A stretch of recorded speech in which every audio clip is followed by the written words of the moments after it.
This is from a blog entitled USA Survival News. USASurvival.org. International Socialist, Communist, and UN Connections. Is Barack Obama a Marxist mole? Obama's communist connection adds to mounting public concern about a candidate who came out of virtually nowhere with a brief U.S. Senate legislative record to become the Democratic Party frontrunner for the U.S. presidency.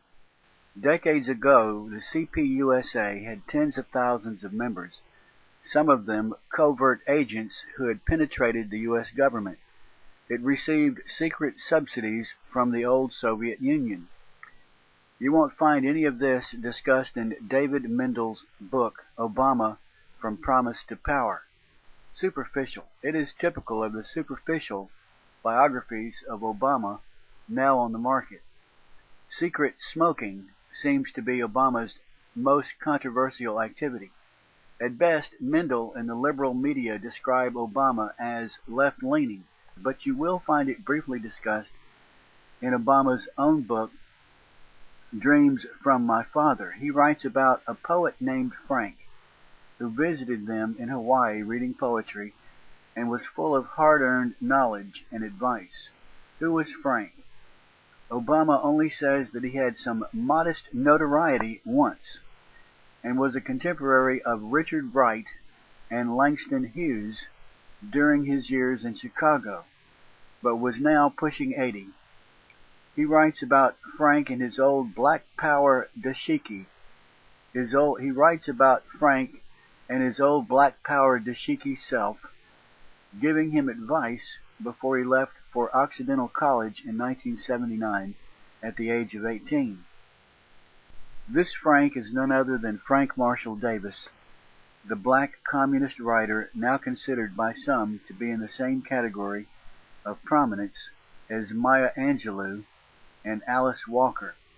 In the summer-fall of 2003 issue of African American Review, James A. Miller of George Washington University reviews a book by John Edgar Tidwell, a professor at the University of Kansas, about Davis's career, and notes, in Davis's case, his political commitments led him to join the American Communist Party during the middle of World War II, even though he never publicly admitted his party membership. Tidwell is an expert on the life and writings of Davis. It is possible that Obama did not know who Davis was when he wrote his book Dreams from My Father, first published in 1995. That's not plausible, since Obama refers to him as a contemporary of Richard Wright and Langston Hughes, and says he saw a book of his poetry. The communists knew who Frank was, and they know who Obama is. In fact, one academic who travels to communist circles understands the significance of the Davis-Obama relationship.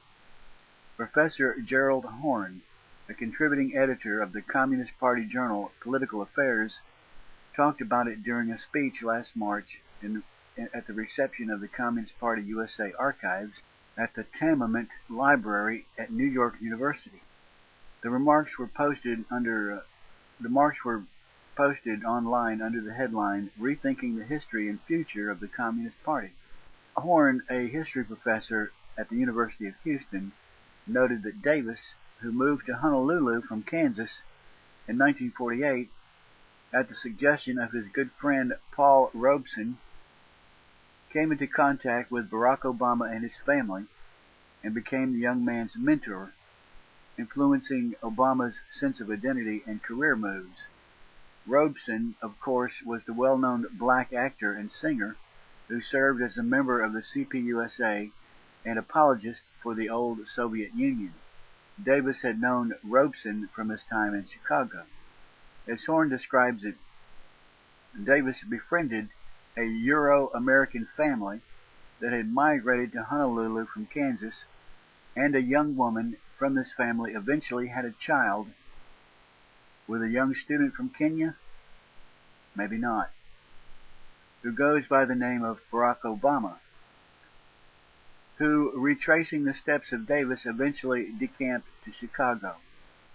It was in Chicago that Obama became a community organizer and came into contact with more far-left political forces, including the Democratic Socialist of America, which maintains close ties to European socialist groups and parties throughout the Socialist International, and two former members of the Students for a Democratic Society, SDS, William Ayers and Carl Davidson. The SDS laid siege to college campuses across America in the 1960s, mostly in protest to the Vietnam War, and spawned the terrorist Weather Underground organization. Ayers was a member of the terrorist group and turned himself in to authorities in 1981. He is now a college professor and served with Obama on the board of the Woods Fund of Chicago. Davidson is now a figure in the Committees of Correspondence for Democracy and Socialism, CCDS, an offshoot of the old Moscow-controlled CPUSA, and helped organize the 2002 rally where Obama came out against the Iraq War. Another figure in the CCDS, Leslie Kagan, is an organizer of anti-Iraq war demonstrations through a group called United for Peace and Justice.